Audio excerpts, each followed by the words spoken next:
இட்லி எப்பா இட்லி போட்ட சமான எவ்வளவு பெரிய பூகம் வந்தாலும் சரிடா நீ ஒரு ஆள் எஸ்கேப் ஆயிருப்பா.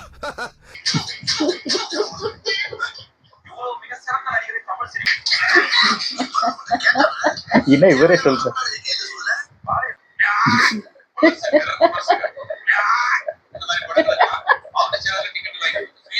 நான் அந்த படத்தை பார்த்தது.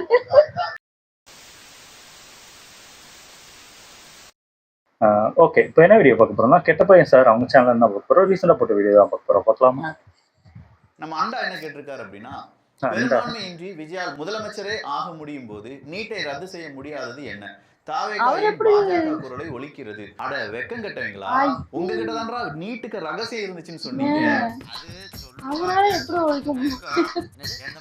எல்லா கேமராவும் ஓடிக்கிட்டு இருக்கு. ஆமா, எல்லாம் தான் ஓடுது. ஏன்னா 5 வருஷம் பெரும்பான்மையா இருந்த நீங்க ஏன் நீட்டை ஒழிக்கல? 7 மாசத்துல நீட்டை ஒழிச்சிடும் அப்படின்னு சொன்ன உதயநிதி ஸ்டாலின் அவர்கிட்ட மாசம் போய் பாக்குறீங்களா? அவரை தலைவா நீ சொன்ன அந்த நீட் ரகசியம் என்ன தலைவா? அவங்க எம்பி எக்கச்சக்க பேர் இருக்காங்க, அவங்க நினைச்சா பண்ணலாம், பண்ண மாட்டாங்க. எத்தனை எம்பி இருக்காங்க மாதிரி இல்ல, உண்மையிலே சிறப்பாக தான் இருக்கு. பெரும்பான்மை இல்லாத ஒருத்தர் முதல்வர் ஆகும்போது அத்தனை பெரும்பான்மை இருந்தும் 40க்கு 40 உங்களுக்கு கிடைச்சும் என்னத்தை செஞ்சீங்க? 1000 பேரை பார்த்திருக்கேன், ஆனா இந்த மாதிரி ஒரு டுபாக்கூட நான் பார்த்ததே இல்ல. அப்படி செய்ய இந்த 5 வருஷம் நீங்க செய்ய தவறியதை 100 நாள்ல விஜய் தாவேகா மாற்றம் செய்ய வேண்டும் அப்படின்னா என்னதான் செய்ய முடியும் நீங்க நினைக்கிறீங்கடா? முடியாதுன்னு தெரிஞ்சுதான் சொல்றாங்க.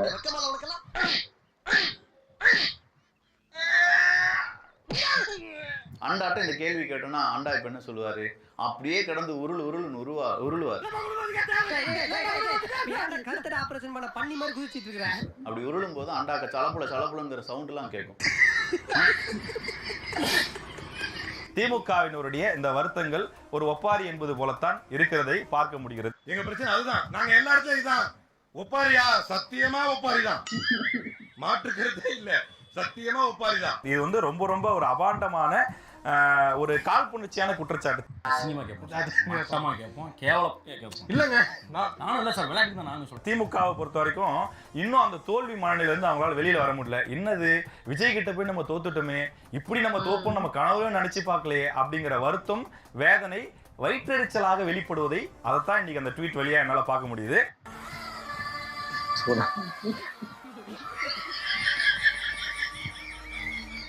மாமன்னன் திரைப்படம் 2023 ஜூன் மாதத்துல 29ஆம் தேதி வெளியானது.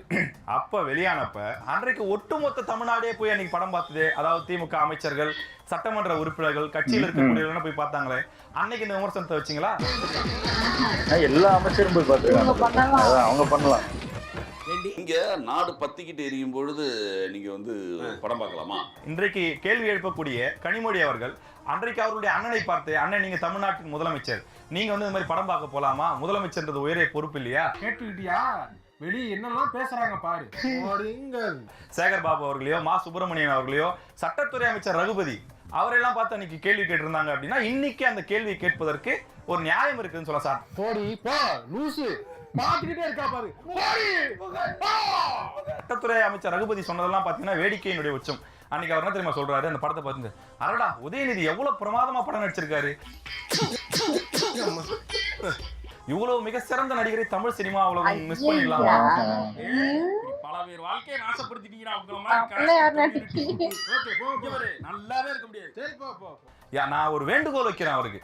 அவர் வந்து நான் சட்டத்துறை அமைச்சர், நான் சொல்றேன், ஒருத்தர் அமைச்சராக இருக்கக்கூடிய காரணத்தினாலேயே படத்துல நடிக்க கூடாதுன்ற எந்த சட்டமும் இல்லை. அதனால அவர் தொடர்ந்து படம் நடிக்க வேண்டும். இப்படியெல்லாம் பேட்டி கொடுத்தாங்க. தமிழ்நாட்டு முதலமைச்சர் மு.க. ஸ்டாலின் அவர்களுக்கு வந்துரும். இந்த பழைய பேஷண்ட் இந்த கங்காதரனை டிஸ்சார்ஜ் பண்ணிடுங்க, புது பேஷண்ட் மணிராஜா அட்மிட் பண்ணிடுங்க.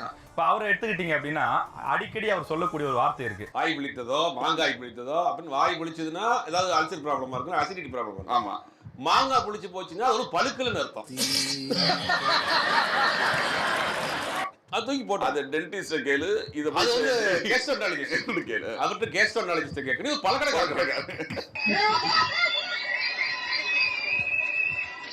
இந்தியாவிலேயே நம்பர் 1 முதலமைச்சர் நான் தான் அப்படிங்கிறது தான் திமுகவினர் சொல்லக்கூடிய ஒரு வாதமாக இருக்கிறது. நீங்க நம்பர் 1 தாவேக்காவினர் என்ன சொல்றாங்க அப்படின்னா அவர் நம்பர் 1 முதலமைச்சர் தான். உண்மைதான். எதுல அப்படின்னா டிவி அதாவது சினிமா படங்கள் பார்த்துட்டு ரிவ்யூ எழுதுறதுல நம்பர் 1 முதலமைச்சரா இருந்தாரு. சிஎம் கூலி படம் பார்த்தது நமக்குலாம் தெரியுமா?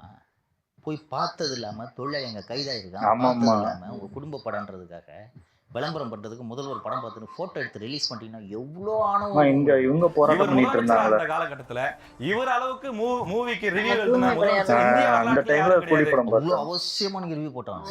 தலை வெடிக்குது ரிவ்யூ போடணுன்ட்டு இல்லையா? தமிழ்நாடு முதலமைச்சராக மு க ஸ்டாலின் அவர்கள் இருந்தபோது எத்தனை திரைப்படங்களை பார்த்து என்னென்ன அறிக்கைகள் கொடுத்திருக்காரு, என்னென்ன பாராட்டு பத்திரங்கள் வாசிச்சிருக்காரு அப்படின்னு சொல்லிட்டு பெரிய பட்டியலுக்கு ஜெய்பீம் அதுல ஆரம்பிச்சு கழக தலைவன் அந்த திரைப்படம், மாமன்னன் திரைப்படம், கூலி திரைப்படம், வாழை விட்டு வாழையில இன்னும் நிறைய இருக்கு. வாழை மட்டும் இல்ல, பொன்னியின் செல்வன் இருக்கு, அமரன் இருக்கு, ஜெயிலர் இருக்கு, பரியாரும் பெருமாள் இருக்கு, கர்ணன் இருக்கு. இத புடிங்க ஐயா. நீங்க கலக்கி அடிக்கிறதுக்கு பதிலா நானே எடுத்து கொடுக்குறேன்.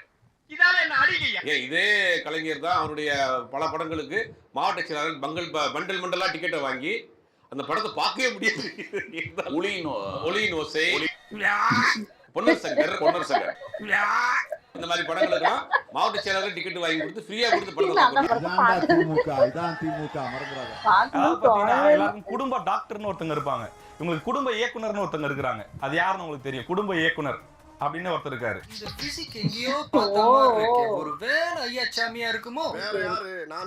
கூலி திரைப்படம் அன்னைக்கு துப்புரவு பணியாளர்கள் ஜோன் 5 and 6ல எங்களை பணி நிரந்தரம் செய்ய வேண்டும், எங்களுக்கு கூலி உயர்வு வேண்டும் என்று கேட்டு 165 நாள் உட்கார்ந்து சாப்பாடு இல்லாம, சிறுநீர் கழிப்பதற்கு, கழிவறை செல்வதற்கு கழிவறை வசதி இல்லாமல், தூக்கம் இல்லாமல் நடு ரோட்ல தங்கி போராடிட்டு இருந்த காலகட்டத்துல கூலி திரைப்படத்தை பார்த்து விட்டு ரிவ்யூ எழுதினவர் தான் அன்றைய முதலமைச்சர், இன்றைய திமுக தலைவர் மு க ஸ்டாலின்.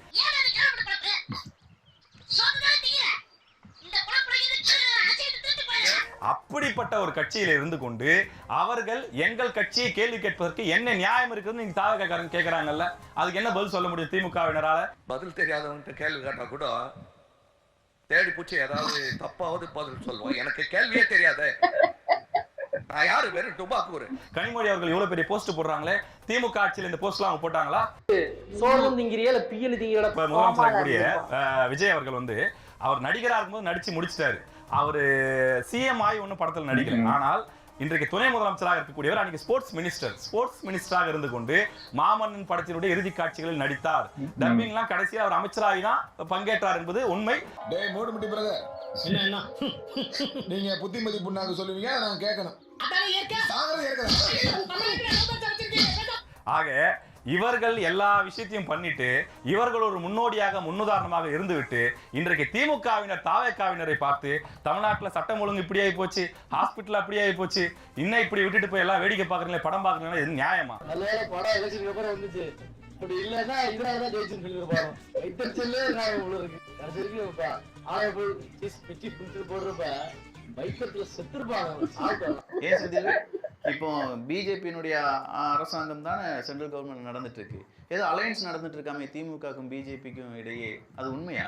எல்லாரும் சொல்லிட்டே திமுகவை அறிந்தவர்கள், படித்தவர்கள், அவர்களுக்கு ஒரு அக்யூட் நெருக்கடி மாநில அரசியல்ல ஏற்படுது, அதிகாரம் கையை விட்டு போயிடுச்சு அல்லது போகுதுன்னா யார் மத்தியில் ஆள்றாங்களோ அவங்க கிட்ட போய் அவங்க சேர்ந்துருவாங்க. இதுதான் 99ல் நடந்தது. மாநிலத்தில் இருக்க அதிகாரத்தை காப்பாற்றுவதற்கு கலைஞர் போய் பிஜேபியோட சேர்ந்தார், அதை நியாயப்படுத்தினார். அதே தான் இவரும் செய்ய போறாரு ஸ்டாலினும். எந்த சந்தேகமும் உங்களுக்கு வேண்டாம். பிஜேபியுடன் திமுக இன்னைக்கு தனிமரமா திமுக நிக்குது. தனிமரம் தோப்பாகாது. கண்டிப்பாக ஒரு பிஜேபி நோக்கி நகருவார்கள், சந்தேகம் வேண்டாம் உங்களுக்கு. என்ன சரி அப்படியே போட்டா அதையும் சாப்பிட போறியா என்ன? எடு புடுங்க இடத்துல நடு. பாத்தியா, வேர்களில் திருடியாச்சு, தோட்டக்காரனுக்கு தெரியாம மறைச்சாச்சு. இப்படி ஒரு தமிழ்நாட்டை 10 வருஷமா ஆண்டிருக்கணுமையா? நடக்க மாட்டேங்குது. நல்லா இருந்துச்சு. ஆனா அதான் அது அந்த டைம்ல ஏதாவது அவங்க தூய்மை பணியாளர்கள் போய் எவ்வளவு கஷ்டப்பட்டு கிட்டத்தட்ட 100 நாள் மேல போறான்னாங்க. அப்போலாம் எதுவுமே ட்விட்டு போடல, போய் படம் பார்த்து ரிவ்யூ பார்த்து அத்தனை படம் பார்த்துருக்காங்க. இவங்க வந்து இது கடைசி படம், இதுக்கு அவர் வந்து சிஎம் ஆகிறதுக்கு முன்னாடி உள்ள நடிச்ச படம், அதுக்கப்புறம் இது கடைசி படம், இதுக்கப்புறம் படம் நடிக்க மாட்டேன்னு உள்ள வந்துட்டாங்க. இதுவும் அதுவும் நான் என்னென்ன பேசுறாங்க. படம் வரும்போதுதான் இங்க போராட்டங்களை வெடிக்குது. அது நார்மலா போராடிக்கிட்டு தான் இருந்தாங்க உண்மையா. ஆனா இதுல 1-2 கருப்பாடுகள் உள்ள பூந்து அதை வேற மாதிரி மாத்தி. அமீர் அவங்கெல்லாம் பாத்தீங்கன்னா, அதாவது போன 5 வருஷம் அவங்கெல்லாம் எந்த போராட்டத்திலயும் வரல. அதுக்கு முன்னாடி பாத்தீங்கன்னா 2017 இதே மாதிரி ஒரு போராட்டம் பண்ணாங்க நீட் எதிரா. அது வந்து அதிமுக ஆச்சா அப்போ நடக்கும்போது இதே மாதிரி போராட்டம். இப்போ டிவிகே ஆச்சுனால இதே போராட்டம். இதுவே அடுத்த திமுக இப்போ வருதுனாலே வச்சுக்கோங்களேன், அந்த 5 வருஷத்துக்கு இவங்கெல்லாம் எங்க இருக்காங்கன்னே தெரியாது. இவங்க எட்டி கூட பார்க்க மாட்டாங்க. அந்த அளவுக்கு அதான் அவங்க நல்ல இந்த திரைத்துறையில இருக்கவங்க எல்லாத்தையும் மிரட்டி வச்சிருக்காங்க. அதுக்கு பயந்து போய் ஓடி வந்து இப்போ என்னத்துக்கு சம்மந்தம் இல்லாம போராடிட்டு நீட்டுக்கு போராடுங்க. அதை விட்டுட்டு என்ன பண்ணாரு, அவரு ஏன் இது பண்ண மாட்டாரு, அவரு ஏன் ஒழிக்க மாட்டாரு, நீட்டுன்னா அவரு எப்படி ஒழிக்க முடியும்? இல்ல இதான் அதான் சொல்றல, இவங்க தமிழ்நாடு மக்கள் இன்னும் முட்டாளா இருக்காங்க. அவங்க முட்டாளா மாத்திரலாம், ஏமாத்திரலாம் அப்படின்னு நினைச்சுக்கிட்டே இருக்காங்க. எல்லாரும் ஓரளவுக்கு தெளிவாயிட்டாங்க, என்ன நடக்குதுன்னு புரிஞ்சுக்கிட்டாங்க. இது யாருக்கிட்ட பவர் இருக்கு, எங்க இது பண்ணா மூவ் ஆகும்னு எல்லாருக்கும் தெரியும். அது இல்லாம திமுக கிட்ட தான் அத்தனை எம்பி இருக்காங்க. அவங்க நினைச்சா அங்க போய் பேசலாம். ஆனா அவங்க நினைக்க மாட்டாங்க, பண்ண மாட்டாங்க. சும்மா அவங்க உட்காந்து பேன் பண்றேன்னு இங்கே நின்று பேசுவாங்க. அங்க எத்தனை எம்பி அவங்க வச்சிருக்காங்க, அவங்க கையில எத்தனை எம்பி வச்சு அவங்க ஒண்ணுமே பண்ணாம இருக்காங்கன்னா இப்போ பாத்துக்கோங்க. இவங்க வந்து பேச மாட்டாங்களா, இவ்வளவு எம்பி வச்சிருக்காங்க, அவங்க மத்திய அரசு கிட்ட ஈஸியா இது பண்ணலாம், அதெல்லாம் பண்ண மாட்டாங்க. கரெக்டா சிஎம் தான் இது பண்ண இப்படி ஒண்ணு கிளப்பி விட்டுருவாங்க. ஆமா, அதான் சொல்றல, சீக்கிரமே நடக்கும். அப்போ என்னெல்லாம் அந்தந்த வாயெல்லாம் என்னென்ன பேச போகுதுன்னு அதான் அதுக்கு ஒரு கதை சொல்லி அதிமுக அவ்வளவுதான், அது ஒண்ணுமே பண்ண. ஓகே, வீடியோஸ் உங்களுக்கு பிடிச்சிருந்தா லைக் பண்ணுங்க, ஷேர் பண்ணுங்க, கமெண்ட் பண்ணுங்க, மறக்காம சப்ஸ்கிரைப் பண்ணுங்க. நல்லா இருக்கும்.